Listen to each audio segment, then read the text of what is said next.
બનાસકાંઠા જિલ્લામાં આજે હવન ઉત્સવ રાખવામાં આવ્યો છે એટલે મળશું આપણે જરૂર મળશું આપણે।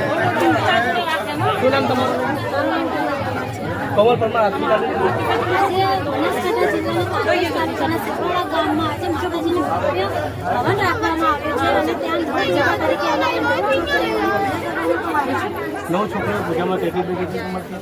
અમારે 9 છોકરીઓ અમારા ગામની જ બેઠી હતી। સિસવાડા ગામની છોકરીઓ છે ને હવન રાખવામાં આવે છે, હવન ચાલુ ચાલશે?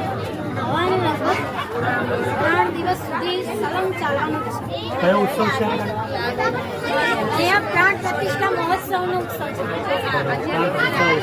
હવનમાં આવેલા મહેમાનો ઘણા બધા અહીંયા બનાસકાંઠાના જ છે પણ ઘણા બધા અમદાવાદ ચાંદખેડા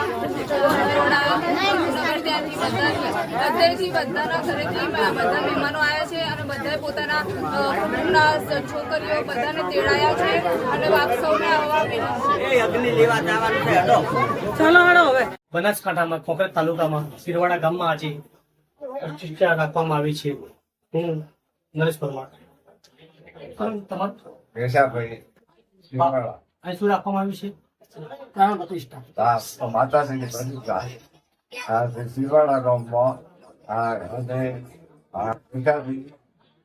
માતાજીના ભુવા કયા ભુવાજી છો તમે? સાવર માતા શું રાખવામાં આવ્યું છે તો પર ત્યાં? માતાજીની પત્રામણી એ આ રાશિ છે। માતાજીની પધરામણી રાખીશું, હવન બી રાખ્યું છે। આવા રાશિ છે અને કંકુત્રી પણ ગામો ગામ મેલી છે। માતાજીનું 3 દાડા હવન રાખવા। શું નામ તમારું? મનુભાઈ, શું રાખવામાં આવ્યું છે? પ્રાણ પ્રતિષ્ઠા માતાજીની રાખવામાં આવી છે। માતાજી પ્રાણ પ્રતિષ્ઠામાં જે છોકરીઓ રૂપે બધાને બાળવાથી ગવડાવી છે, છોકરીઓ બરોબર। ક્યાં ક્યાંથી આવ્યા છે બધા? ક્યાં ક્યાંથી બધા આવ્યા છે? સગાવાલા બધા આખા પરિવારની છોકરીઓ તેડાય છે। બધા ભાઈઓ સાથે બધા સાથે મળીને માતાજી કરાવે।